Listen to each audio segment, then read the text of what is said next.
Around Dodge City and in the territory on west, there's just one way to handle the killers and the spoilers, and that's with a U.S. Marshal and the smell of Gunsmoke.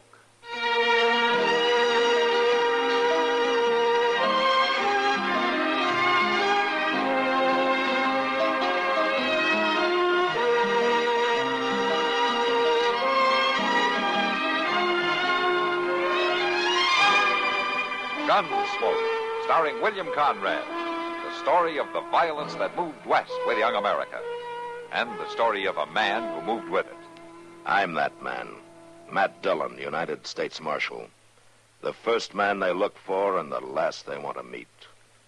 It's a chancy job, and it makes a man watchful. And a little lonely.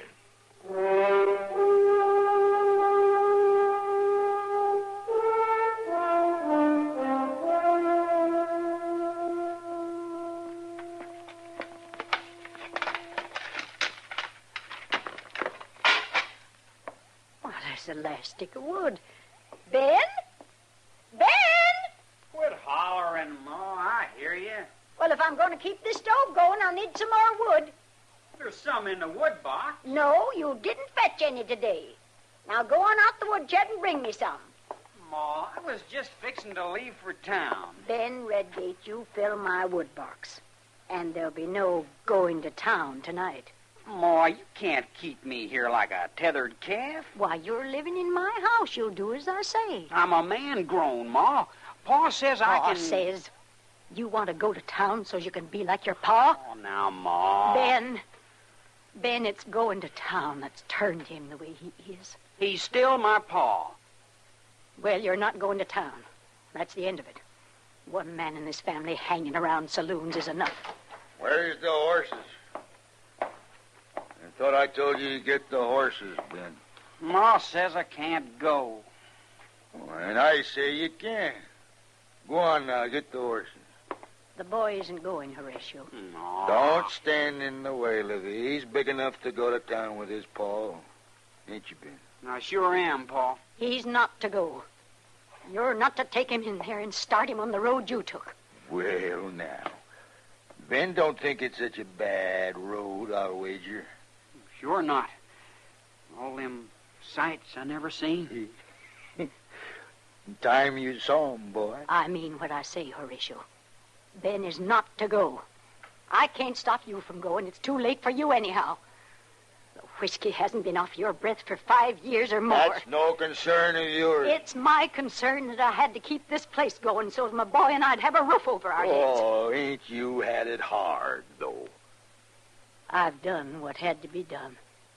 And I'm not going to have you coming back whenever the spirit moves you, stirring up things, filling the boy with wild tales. He's my son, too. He's your son like I'm your wife. It hasn't meant much for a long time. You can't come back now and start taking over the boy's life. I should have known. You ain't stopped reading me out since the last time. I don't know why I keep coming back. Well, whether you come or go means nothing to me. But mark my words. You leave that boy alone. You mind you said that, Livvie. You will have cause to rue this day. Pa, where you going? Any son of mine can find me in Dodge. I won't be hiding.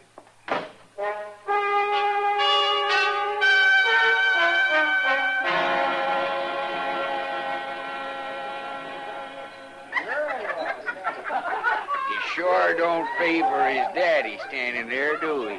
No, sir. Horatio Redgate never spills a drop. Why, he'd lick it right up off in the bar if he had to. Why don't you leave me be? Why, sonny, we figure you need somebody to look after you, that's all. Ain't that right? That's right. Way I get it, his ma don't like him out of her sight. Somebody's got to watch over him. Go on now, leave me be or I'll just... Or you'll do what, sonny? All right, boys. All right. You've had your fun. You the Redgate boy? My name's Ben Redgate, and I'm man grown. Well, sure you are. Is that your pa lying across the table back there? Sure, that's him. Look, Ben, why don't you call it quits for now and go on home, huh? You sound like my ma. She don't think I can get along out of her sight. I don't think you're out of her sight right now. What do you mean? Isn't that your ma standing there at the door looking in? She's got no call to follow me. Maybe not, but she's sure doing it. Well, I guess I had to see it to believe it. Come on home now, Ben. I ain't gonna go. I ain't gonna listen to no more of your lectures. This is no way for you, Ben. Come home now and we'll say no more about it. We'll say no more about it because I ain't coming. And I ain't gonna listen no more. Mind your tongue, Ben. It wasn't easy for me to come into a place like this. Don't you cause me trouble now. Then don't follow me. And if I want to take a drink out of this bottle, I'm gonna do it. Not while I'm here to stop you. You may be too big to whip, Ben, but I can still knock a bottle out of your hand. You can't bust all the bottles in the saloon. I would if I could right enough. I still ain't coming, Ma, no matter what you do. All right, Ben, all right. I can't drag you. But I tell you this. If it'd do any good, if it'd keep you from turning out like your pa, I'd as soon see every saloon in Kansas burn to the ground. I'd even help strike the matches.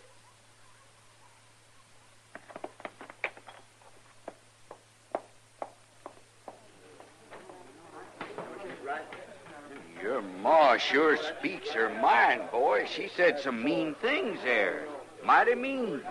She smashed that bottle full of whiskey just like it was nothing. A terrible thing. Wasting whiskey like that is terrible. Can we buy you a drink, boy? No, I've had enough of this place. You going home like she told you? No, I ain't going home. I'm gonna hunt up a place to get drunk where Ma can't find me.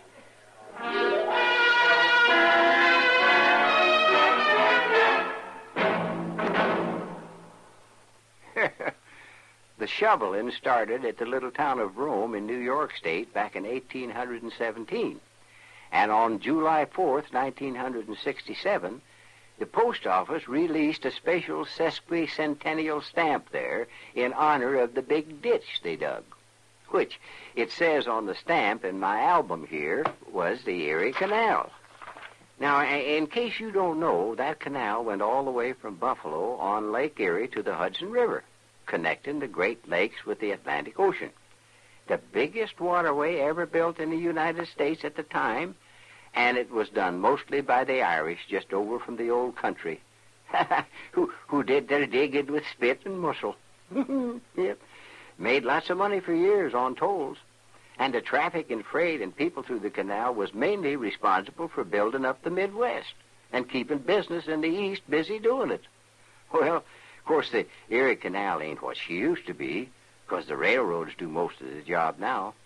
But the big ditch is still there, and so is all the history that went through it.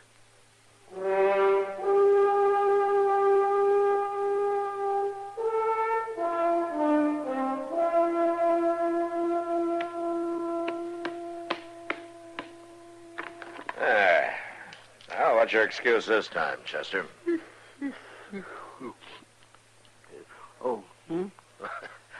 I just took all your men. The game's over. Oh, well, now, Mr. Dillon, I don't think checkers is a very good game to play so late at night. What's the matter? Can't you keep your eyes open? Oh, no, sir, it ain't that. Some colors, they get kind of blurry, kind of hard to tell the red from the black. Did you ever notice that? Yeah, that doesn't make much difference to me. How's that? I wind up with all the checkers anyway, whatever color they are. Oh, now, Mr. Dillon, what in the world's going on? I don't know. Come on.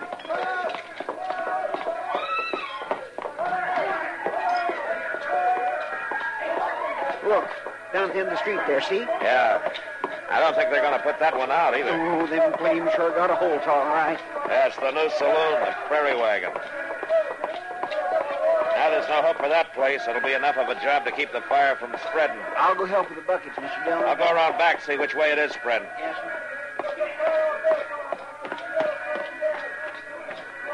Marshal! Marshal! Yeah, what? We got him, Marshal. Caught her red-handed. Marshal, I don't know. She done it, Marshal, just as plain as can be. What's she done? Well, come on, quick, mister. We got a fire to fight. That's just it, Marshal. She set the fire. Miss Redgate? No, Marshal, but you better go fight it before it spreads through the whole town. You can't let her go. I'm not going anyplace. I'll wait for you, Marshal, right here. You can do more than that, Miss Redgate. You can pass empty buckets back. All right, Chuba, let's get to work.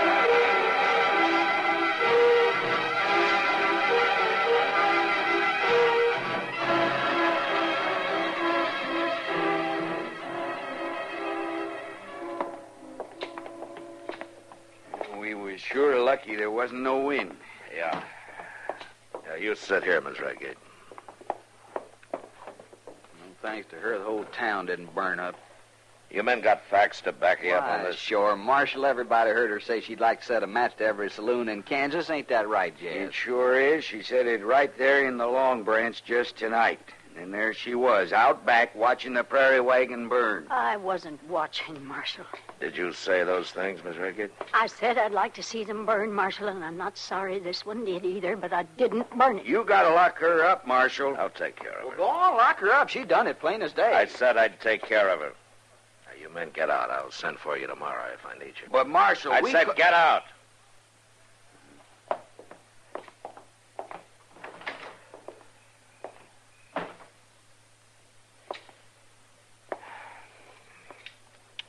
Miss Redgate, I think maybe you better tell me what you were doing out in the alley. I didn't set that fire. You were heard talking about burning saloons. And the saloon burns. You were found right out back. Now, does that sound very good to you? No, Marshal, it don't.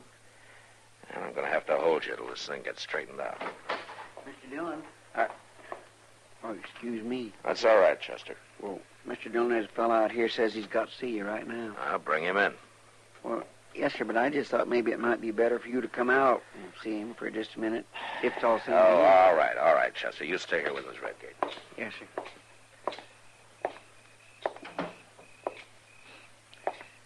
I want to see you, Marshal. Oh, it's you, Redgate. What do you want? I come to do my duty. Is that so? That fire, that terrible fire, Marshal. What about the fire? I know. You know what? I know who done it. I know who burned down that new saloon. That terrible thing. All right, tell me. Who did it? You won't believe. Well, you tell me anyway, huh? Did you ever hear of a woman too good for her own good? Oh, come on, Redgate. Tell me your story. Too good for her own good? Redgate. Well, that's her name, Marshal. Lavinia Redgate. Are you saying that she set that fire? I seen her, Marshal. I seen her just as You nice telling me that as- you saw your wife start that fire? Sure as shooting. Then why didn't you stop her? Huh? I said, why didn't you stop her? Why, Marshal, I couldn't. I couldn't get there in time. I was still across the street when I seen her. Across the street? That's it, yeah. I was across there when I seen her standing in front of the saloon with a big torch. Great big torch. Did you say in front of the saloon? That's right, Marshal. And she throwed the torch. Then what did she do? Well, she just stood there watching, right there. And I want you to go get her, Marshal. Arrest her. She's too good for her own good. I don't have to arrest her, Redgate. You don't? Why not? Just tell me why not. She's already in my office. Livvie? In the jailhouse? Oh, that's good, Marshal. That's good. I want to see that, Marshal. I want to go inside. Yeah, I think maybe you better. Come on.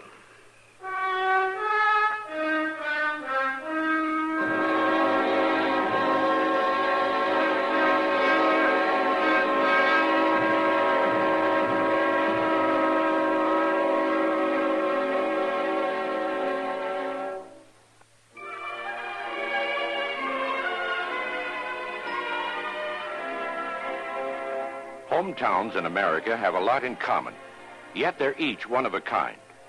Take, for example, Pulaski, Virginia. Every day is another day of sawdust in the air at Pulaski, but it's clean and fine and white. And besides, the Pulaski and Coleman Furniture Companies are mostly what make Pulaski go. If you're driving down from Washington on U.S. Highway 11, you'll pass right through Pulaski, and you can stop at Don Easter's Gap Restaurant for that good Virginia country ham sliced thick. Fair weather finds Piedmont Airlines touching down at New River Valley Airport, nearly 2 hours closer than the old Roanoke terminal. If you're in Pulaski at the right time, you can catch a ball game between Pulaski and Dublin. Or if you're staying longer, a season ticket to the concerts in Blacksburg at VMI are just the thing. And those Civil War cannons still need a nice-sized park. But if your hometown is Pulaski, you already know this. We only wanted to remind you, it's still early.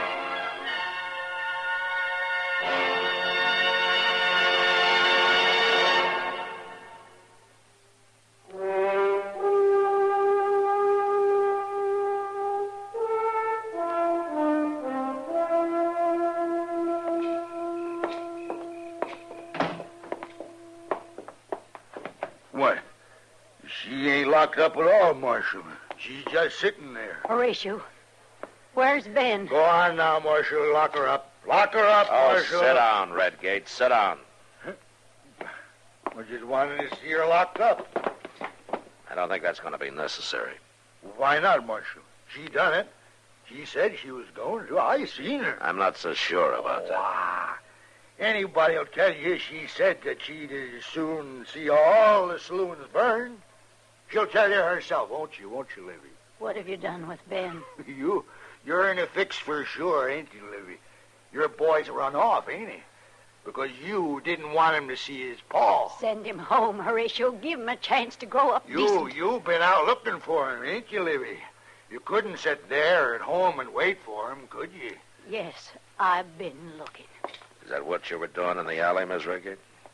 Yes, Marshal, I'm ashamed to tell you it was.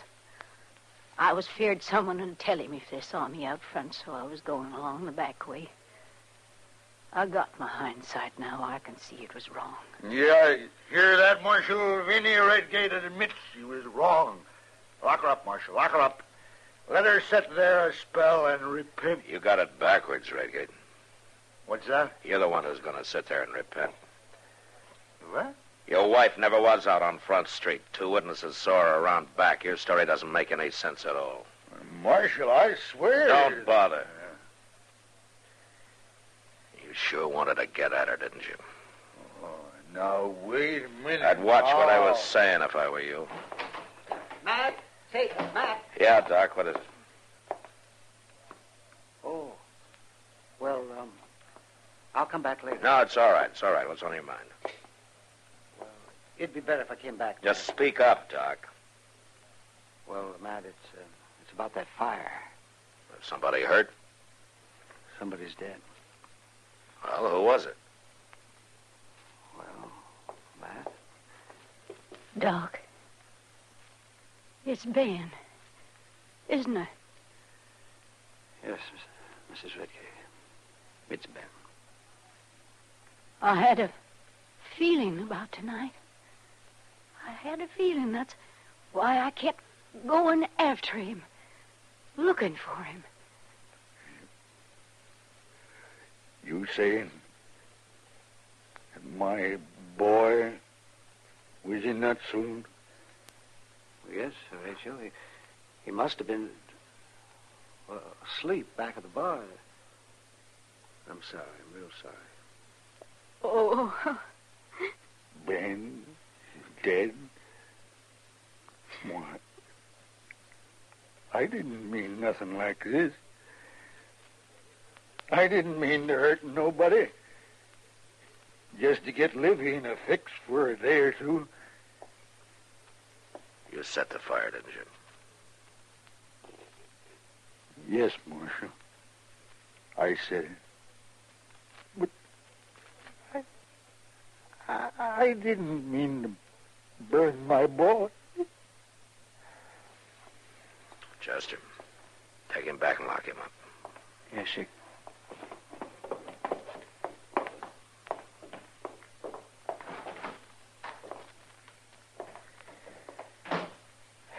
I'm sorry, Miss Redgate. I wish there was something I could do to make it easier for you. If you like, ma'am, I'll have Chester take you home. Home? I drove Ben away from home. What did I do wrong, Marshal? I only wanted him to be a good boy. Now, what did I do wrong? Maybe it's not what you did wrong, Miss Redgate. Maybe you just tried too hard to do right.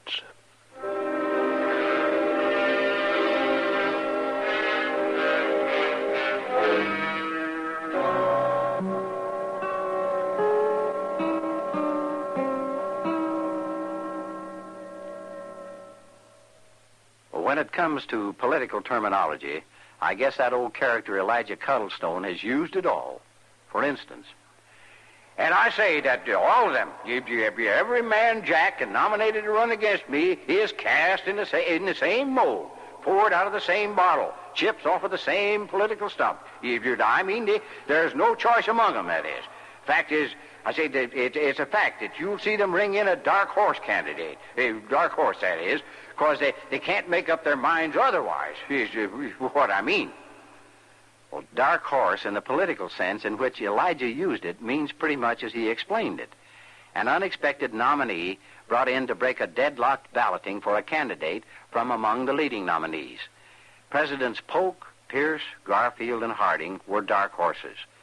Originally, dark horse was a racing term for a horse whose abilities were kept in the dark until displayed in the race.